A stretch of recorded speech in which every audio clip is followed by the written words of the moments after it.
رسول اللہ صلی اللہ علیہ وسلم نے فرمایا جمعہ کے دن اور جمعے کی رات کو کثرت سے مجھ پر درود پڑا کرو، بس جو آدمی مجھ پر ایک دفعہ درود بھیجے گا اللہ اس پر 10 رحمتیں نازل کرے گا۔ اللہم صلی علی محمد۔ رسول اللہ صلی اللہ علیہ وسلم نے فرمایا تمہارے افضل دنوں میں سے جمعے کا دن ہے، اسی دن آدم علیہ السلام پیدا کیے گئے، اسی دن ان کی روح قبض کی گئی، اسی دن سور پھونکا جائے گا، اور اس دن سب لوگ بے ہوش ہوں گے، اس لیے اس دن مجھ پر کثرت سے درود بھیجا کرو کیونکہ تمہارا درود مجھ پر پیش کیا جاتا ہے۔ کہتے ہیں لوگوں نے پوچھا یا رسول اللہ ہمارا درود آپ پر کس طرح پیش کیا جائے گا جبکہ آپ کا جسم بوسیدہ ہو چکا ہوگا؟ تو آپ نے فرمایا بے شک اللہ عز و جل نے انبیاء کے جسموں کو زمین پر حرام کر دیا ہے، یعنی فرشتوں کے ذریعے آپ تک درود پہنچایا جاتا ہے۔ انبیاء کے جسموں کو مٹی نہیں کھاتی، صحیح سلامت ہوتے ہیں ان کے جسم۔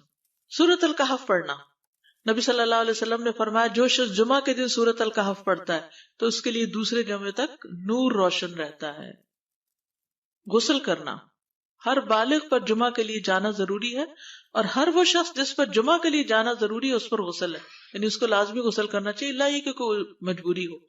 تو آپ اپنا اسکیڈول اس طرح بنائیں نا کہ جیسے اگر آپ ہر روز نہاتے ہیں پھر تو کوئی مسئلہ نہیں، لیکن اگر آپ ایک دن چھوڑ کے ایک دن نہاتے ہیں تو آپ پھر اس طرح اسکیڈول کریں کہ جیسے آپ منڈے کو نہائے، پھر وینسڈے کو نہائے، پھر جمعے کو نہائے، پھر آپ سیٹرڈے سنڈے اگر نہیں بھی نہاتے پھر منڈے، تو اس طرح آپ جمعے کو مس نہیں کریں گے۔ یہ نہیں کہ جمعرات کو نہا کے جمعہ کو چھوڑ دیا یا جمعہ چھوڑ کے ہفتے کو نہائے، ایسا نہیں کرنا چاہیے۔ علماء نے غسل کے حکم کے بارے میں اختلاف کیا، بعض تو کہتے ہیں یہ واجب ہے یعنی فرض کے درجے میں ہے، اور جمہور علماء یہ کہتے ہیں کہ مستحب ہے، پسندیدہ ہے، افضل عمل ہے۔ حدیث میں آتا ہے جس نے جمعے کے دن وضو کیا اس نے اچھا کیا، اور جس نے غسل کیا تو یہ افضل ہے۔ صفائی میں مبالغہ ہوتی نا، ویکلی صفائی آپ کو کرنی ہوتی ہے، یعنی جیسے ناخن وغیرہ کاٹتے ہیں یا پھر اپنے زائد بال وغیرہ اتارتے ہیں، تو یہ سب چیزیں اگر جمعے کے دن ہو تو زیادہ بہتر ہے۔ نبی صلی اللہ علیہ وسلم نے فرمایا جو شخص جمعے کے دن اچھی طرح غسل کرے، اچھی طرح سنوار کر وضو کرے، اپنے بہترین لباس میں سے پہنے، یعنی جمعے کے دن باقی دنوں کی نسبت اچھا لباس پہنے، اللہ نے اس کی قسمت میں گھر والوں کی جو خوشبو لکھی ہو وہ لگا لے، یعنی گھر میں جو بھی خوشبو ہے، پھر جمعہ پڑھنے آئے تو لغو کام نہ کرے، 2 آدمیوں کے درمیان جدائی نہ کرے، یعنی 2 لوگ بیٹھے ان کے بیچ میں گھس کے بیٹھ جائے۔ اس جمعے اور دوسرے جمعے کے درمیان کے پورے ہفتے کے گناہ معاف کر دیے جاتے ہیں۔ پھر مسواک کرنا، جمعے کی سنتیں بتاتے ہوئے آپ نے فرمایا اور تم پر مسواک کرنا لازم ہے۔ اچھا لباس پہننا، نبی صلی اللہ علیہ وسلم نے فرمایا اگر ممکن ہو تو جمعہ کے لیے اپنے کام کاج کے کپڑوں کے علاوہ 2 کپڑے اور بنا رکھنے میں کیا حرج ہے؟ اسپیشل ڈریس رکھے جو جمعے کو ہی پہن لے۔ خوشبو لگانا، یعنی خوشبو لگائے، حدیث میں آتا ہے چاہے وہ عورت کی خوشبو سے ہو، یعنی آپ کی اپنی نہیں، بیوی کی خوشبو پڑی ہو وہی لگا لو، لیکن لگاؤ۔ تیل لگانا، جو شخص جمعہ کے دن غسل کرے اور جس قدر ممکن ہو پاکیزگی حاصل کرے اور اپنے تیل میں سے تیل لگائے یا اپنے گھر کی خوشبو میں سے خوشبو لگائے، پھر نکلے کہ 2 آدمیوں کے درمیان تفریق نہ کرے، جتنی مقدرہ نماز پڑھ لے، اور جب امام بات کرے تو خاموش رہے، اس جمعے سے لے کر دوسرے جمعے تک اس کے گناہ بخش دیے جاتے ہیں۔ جمعہ کا وقت، سورج ڈھلتے ہی جمعہ پڑھنا، سورج ڈھلتے ہی جمعہ پڑھنا، اول وقت جمعہ پڑھنا، بہت لیٹ نہیں کرنا چاہیے۔ ایاس بن سلمہ بن اکوع اپنے والد سے روایت کرتے ہیں، انہوں نے کہا کہ ہم رسول اللہ صلی اللہ علیہ وسلم کے ساتھ جمعے کی نماز پڑھ کر واپس لوٹتے تھے تو دیواروں کا سایہ اتنا نہیں ہوتا تھا کہ ان سے اپنے آپ کو سایہ مہیا کیا جا سکے، یعنی ابھی سورج بہت تھوڑا ڈھلا ہوتا تھا۔ ہاں، گرمی کی شدت میں تاخیر کی اجازت ہے۔ مسجد میں داخلہ، مسجد کی طرف جلدی نکلنا، تحیت المسجد ادا کرنا۔ عمر بن دینار کہتے ہیں انہوں نے جابر رضی اللہ عنہ کو کہتے ہوئے سنا کہ ایک شخص جمعہ کے دن مسجد میں داخل ہوا اس حال میں کہ نبی صلی اللہ علیہ وسلم خطبہ دے رہے تھے، تو آپ نے فرمایا کیا تم نے نماز پڑھی؟ اس نے کہا نہیں، تو آپ نے فرمایا کھڑے ہو 2 رکعتیں پڑھو۔ اب یہ بڑا اہم مسئلہ ہے، مسجد میں داخل ہو چاہے خطبہ ہو رہا ہو 2 رکعت پڑھے بغیر نہ بیٹھو، ٹھیک ہے؟ اور یہ کیا ہے؟ دراصل تحیت المسجد، یہ جمعے کی سنتیں نہیں ہیں، یہ کیا ہے؟ تحیت المسجد ہے، اور مختصر پڑھی جائیں، یعنی امام جب خطبہ دے رہا ہو تو چاہیے کہ 2 رکعتیں پڑھے اور دونوں میں اختصار کرے۔ نماز سے قبل ہلکا بنانے کی ممانعت، مثلا آپ جلدی چلے گئے تو یہ نہیں کہ ایک گروپ بنا کے آپس میں گپ شپ شروع کر دیں، نہیں، سیدھے ہی لائنوں میں بیٹھیے۔ انتظار کا وقت کیسے گزاریں گے؟ نفل پڑھ کے بیٹھ گئے، ذکر اذکار کریں، قبلے کی طرف رخ کر کے لائنوں میں بیٹھیں، حلقہ نہیں بنائیں، بیٹھ کے خرید و فروخت نہیں کریں، تاخیر سے آنے پہ گردنیں پھلانگ کے نہ آگے جائیں۔ رسول اللہ صلی اللہ علیہ وسلم نے فرمایا ٹیک لگا کے مت کھاؤ، یہ عام ایک ادب بتایا، یعنی اس طرح ٹیک لگا کے نہیں کھاؤ، کھانے کے وقت سیدھے ہو جاؤ۔ چھنے ہوئے آٹے کی روٹی نہ کھاؤ، میدا۔ مسجد میں کوئی جگہ مقرر نہ کرو کہ یہ میری جگہ ہے، آپ کیوں آج یہاں کھڑی ہو گئی، کہ تم اسی میں ہی نماز پڑھو۔ کچھ لوگ ہوتے ہیں نا آ کے مخصوص جگہ ہی پڑھتے ہیں، اگر کوئی اور وہاں ڈسٹرب ہو جاتے ہیں۔ اور جمعہ کے دن لوگوں کی گردنیں نہ پھلانگو، ورنہ اللہ تمہیں قیامت کے دن لوگوں کے لیے پل بنا دے گا۔ کیونکہ بہت اذیت کی بات ہے نا، آپ بیٹھے ہیں لوگ باقاعدہ بازو کا کندھوں پہ ہاتھ رکھ کے اس کو تنگ کر اس کو تنگ کر، تو یہ نہیں کرنا چاہیے۔ اگر آپ کو اٹھنا بھی پڑ گیا بیچ میں تو واپسی پہ پیچھے کھڑے ہو جائیے، اگلی لائن مل جائے گی۔ جی یہ تو بہت ضروری بات آپ نے کی کہ جب لوگ مسجد آئے تو پہلی صف میں بیٹھے، یہ نہیں پہلی چھوڑ کے آخری میں بیٹھ جائیں اور پھر لوگ ان کی گردنیں پلانگتے رہیں، دوسروں کے لیے فتنہ بننا۔ جابر بن عبداللہ رضی اللہ عنہ سے روایت ہے کہ جمعے کے دن رسول اللہ صلی اللہ علیہ وسلم خطبہ ارشاد فرما رہے تھے کہ ایک آدمی مسجد میں داخل ہوا، وہ قریب آ کر بیٹھنے کے لیے لوگوں کے اوپر سے گزرنے لگا۔ رسول اللہ صلی اللہ علیہ وسلم نے فرمایا بیٹھ جاؤ، تحقیق تم نے لوگوں کو تکلیف پہنچائی اور دیر سے آئے۔ یہ عربی کے الفاظ بڑے خوبصورت ہیں، اجلس فقد آذیت و آنیت، کتنی جامع زبان ہے یہ۔ اجلس فقط آذیت، تو نے اذیت دی، و آنیت، اور دیر سے آئے، ہاں تو اس سے منع کیا گیا۔ کسی کو اس کی جگہ سے نہ اٹھانا۔ جابر رضی اللہ عنہ نبی صلی اللہ علیہ وسلم سے روایت کرتے ہیں، آپ نے فرمایا تم میں سے کوئی شخص جمعہ کے دن اپنے بھائی کو کھڑا نہ کرے کہ پھر دوسری طرف سے آ کر اس کی جگہ پہ خود بیٹھ جائے، بلکہ جو آئے وہ کہے جگہ کشادہ کرو، بھی ہمارے لیے بھی جگہ بناؤ، یہ کہے۔ خطبہ جمعہ اور اس کے آداب۔ خطبہ جمعہ کی اہمیت، جب اذان ہو جائے تو کیا کرے انسان؟ مسجد کی طرف دوڑ پڑے۔ تو مسجد میں جماعت تو نہیں ہو رہی ہوگی، پہلے کیا ہو رہا ہوگا؟ خطبہ ہو رہا ہوگا۔ امام کا خطبے سے پہلے سلام کرنا۔ نبی صلی اللہ علیہ وسلم جب ممبر پر چڑھتے تو حاضرین کو السلام علیکم کہتے۔ امام کا کھڑے ہو کر خطبہ دینا۔ رسول اللہ صلی اللہ علیہ وسلم کھڑے ہو کر خطبہ دیتے، پھر بیٹھ جاتے، پھر کھڑے ہوتے اور کھڑے ہو کر خطبہ دیتے، یعنی بیچ میں تھوڑا سا بیٹھ بھی جاتے تھے۔ جس نے تمہیں یہ خبر دی کہ آپ بیٹھ کر خطبہ دیتے تھے تو تحقیق اس نے جھوٹ بولا۔ بس یقیناً اللہ کی قسم میں نے آپ کے ساتھ 2000 سے زائد نمازیں پڑھی ہیں، یعنی جن میں بہت سے جمعے بھی آئے ہیں، تو ایسا کچھ نہیں۔ امام کا 2 خطبے دینا، یعنی کھڑے تھے پہلے، پھر ذرا بیٹھ گئے، پھر دوسری دفعہ اٹھے تو یہ 2 خطبے ہو گئے۔ مختصر خطبہ دینا۔ آپ کے خطبات چند کلمات ہوا کرتے تھے، بہت لمبی تقریریں نہیں۔ آپ کا خطبہ درمیانہ ہوتا تھا۔ نبی صلی اللہ علیہ وسلم نے فرمایا آدمی کا نماز کو لمبا کرنا اور خطبے کو مختصر کرنا اس کی سمجھداری کی علامت ہے۔ بس نماز لمبی کرو اور خطبہ مختصر کرو، کیونکہ بعض بیان جادو جیسا اثر رکھتے ہیں، یعنی تھوڑا بھی بات کرو گے تو دل میں چلی جائے گی۔ نماز پہ زیادہ توجہ۔ نبی صلی اللہ علیہ وسلم کا خطبے میں سورۃ قاف پڑھنا۔ حارثہ بن نعمان کی بیٹی سے روایت ہے، کہتی کہ میں نے سورۃ قاف رسول اللہ صلی اللہ علیہ وسلم سے سن کر حفظ کر لی۔ آپ ہر جمعے کو خطبے میں پڑھا کرتے تھے۔ سامعین کا امام کی طرف رخ کرنا، یعنی جمعے کے دن یہ نہیں کہ آپ کرسی لگا کے کسی اور طرف منہ کر کے بیٹھ جائیں اور جب جماعت ہو تو پھر صف میں کھڑے، نہیں، آپ صف میں بیٹھے ہو، کس طرف منہ ہو؟ قبلہ رخ ہو، امام سامنے ہی ہوگا نا قبلے کی طرف۔ ایک صحابی کہتے کہ جب آپ ممبر پہ چڑھتے تو ہم اپنے چہروں کے ساتھ آپ کی طرف متوجہ ہوتے، ادھر ادھر نہیں دیکھتے تھے خطبے کے دوران۔ امام کے قریب بیٹھنا۔ اللہ کے نبی صلی اللہ علیہ وسلم نے فرمایا ذکر میں حاضر ہوا کرو، یعنی خطبہ میں، اور امام کے قریب بیٹھا کرو، بے شک آدمی دور ہوتا رہتا ہے حتیٰ کہ وہ جنت میں بھی پیچھے ہی ہوگا اگرچہ وہ اس میں داخل بھی ہو جائے۔ یہ تاخیر کی اتنی مذمت ہے۔ خاموشی سے خطبہ سننا، یعنی بات نہیں کرنی چاہیے، کوئی اہم بات بھی نہیں پوچھنی چاہیے۔ ابن مسعود سے روایت ہے کہ انہوں نے ابی ابن کعب سے قرآن کی کسی آیت کے بارے میں سوال کیا جبکہ اللہ کے نبی خطبہ دے رہے تھے، تو انہوں نے اعراض کیا اور کوئی جواب نہ دیا۔ پھر جب آپ نے نماز پڑھائی تو ابی کہنے لگے تمہارا جمعہ ہی نہیں ہوا۔ تو ابن مسعود نے رسول اللہ صلی اللہ علیہ وسلم سے پوچھا تو آپ نے فرمایا ابی نے سچ کہا، کوئی بات کرنے کی اجازت نہیں، یہ کہنے کی بھی کہ چپ ہو جاؤ یہ بھی اجازت نہیں۔ عبداللہ بن مسعود کہتے کہ جب امام جمعہ کے لیے آ گیا پھر تمہارا اپنے ساتھی سے یہ کہنا کہ خاموش رہو لغویت کے لیے کافی ہے، یہ بھی لغو بات ہے۔ کوئی لغو حرکت نہ کرنا، کنکریوں سے نہ کھیلنا، فون سے نہیں کھیلنا، میسجز چیک نہیں کرنا، انگلیوں میں انگلیاں ڈال کے پٹاخے نہیں بجانا، گوٹ مار کے نہیں بیٹھنا. گوٹ مار کے کیسے بیٹھتے ہیں؟ گھٹنے اوپر کر کے اور یوں ایسے گھٹنوں کے گرد ہاتھ ڈال کے.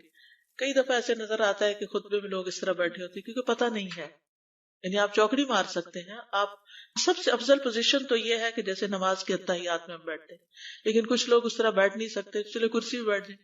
اگر کرسی نہیں ہے، نیچے بیٹھے ہیں تو چوکڑی مار کے بیٹھ جائیں، مگر ٹانگیں اس طرح پیٹ کے ساتھ لگا کے گھٹنوں پہ ہاتھ کو بل دے کے اس طرح نہیں بیٹھے. اگر مجبوری ہے تو وہ اور بات ہے، لیکن یہ کہ بلا وجہ نہیں کرنا چاہیے کیونکہ ادب کے خلاف ہے. اونگ آنے پر جگہ بدلنا. نبی صلی اللہ علیہ وسلم نے فرمایا اگر جمعہ کے دن کسی کو مسجد میں اونگ آنے لگے تو اپنی اس جگہ کو دوسری جگہ سے بدل لے.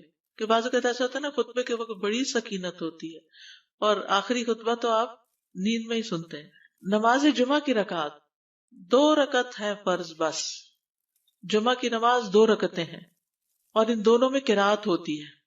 نبی صلی اللہ علیہ وسلم جمعے میں سب اسم ربک الاعلی اور حل اتاک حدیث الغاشیہ پڑھتے. کبھی جمعہ اور عید کٹھے ہو جاتے تب بھی دونوں نمازوں میں یہی صورت پڑھتے تھے. ٹھیک ہے. اسی طرح صبح کی نماز میں جمعے کے دن الف لام میم التنزیل اور حل اتی علی الانسان کی قرات کرتے اور نماز جمعہ میں سورۃ الجمعہ اور منافقین کی تلاوت کرتے. یعنی یہ بھی ملتا ہے. فرض کے بعد 2 رکعت پڑھنا.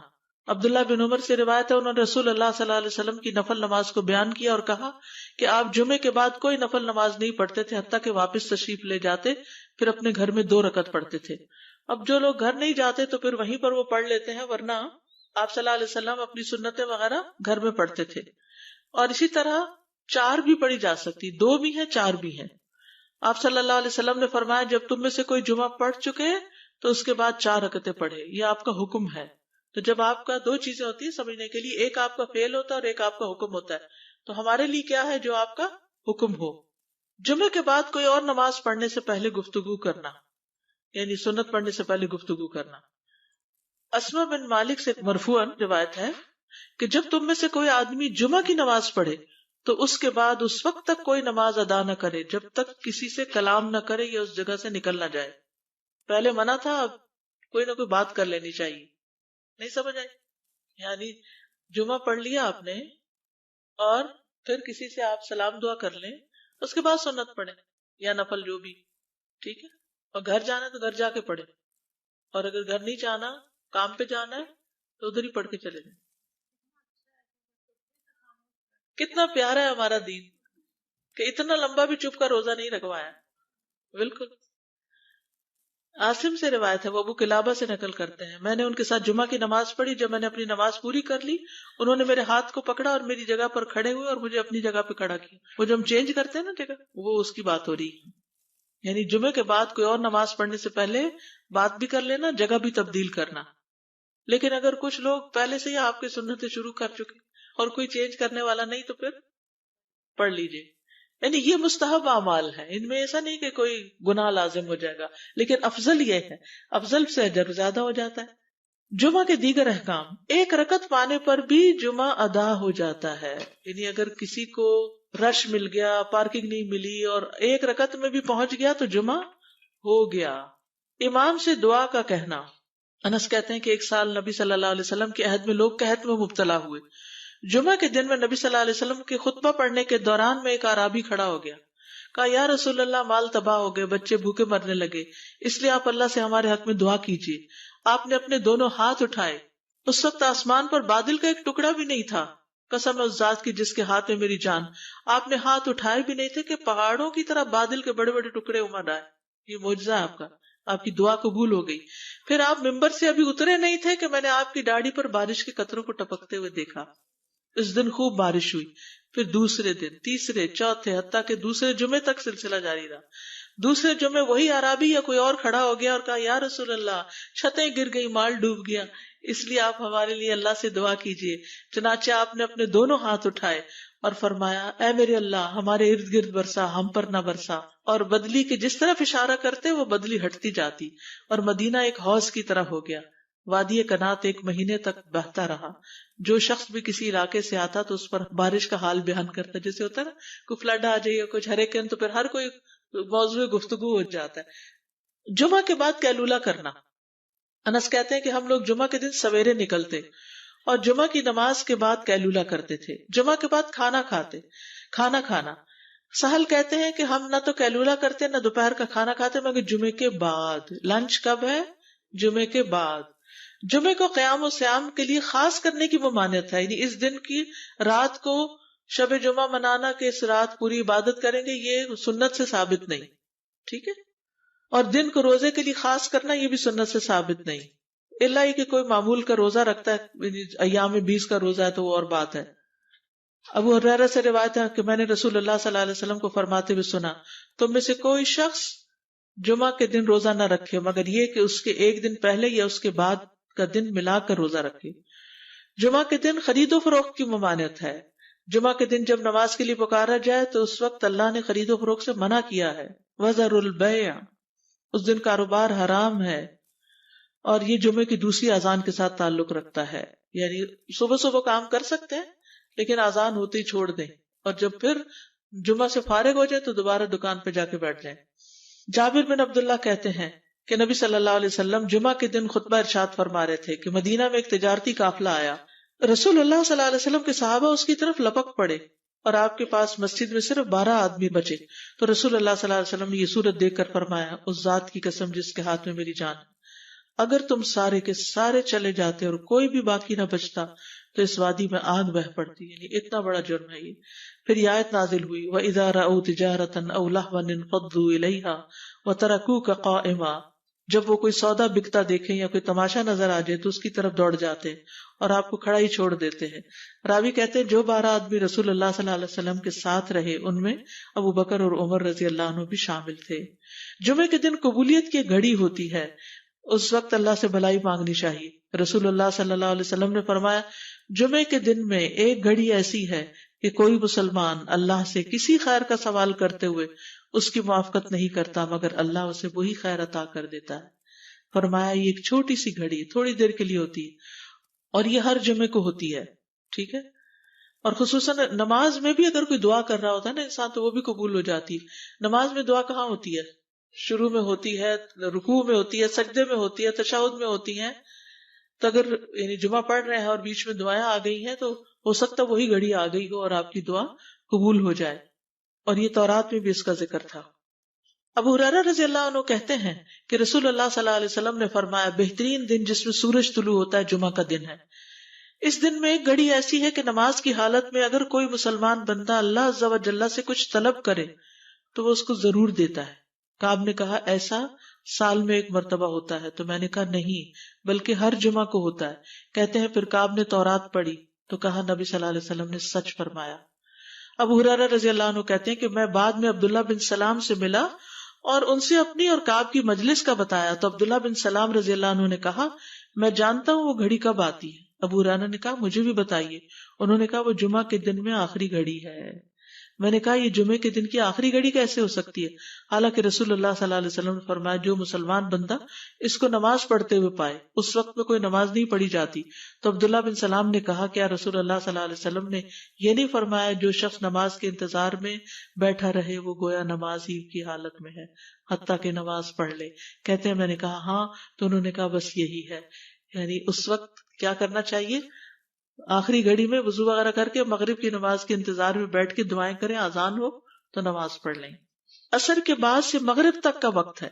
انس بن مالک سے روایت ہے کہ نبی صلی اللہ علیہ وسلم نے فرمایا جمعہ کے دن اس گھڑی کو جس میں دعا کی قبولیت کی امید کی جاتی ہے عصر سے لے کر سورج ڈوبنے تک کے درمیان تلاش کرو اور دن کی آخری گھڑی ہے. تو اللہ سبحانہ وتعالی ہمیں اس دن کی برکتوں سے فائدہ اٹھانے کی توفیق عطا فرمائے.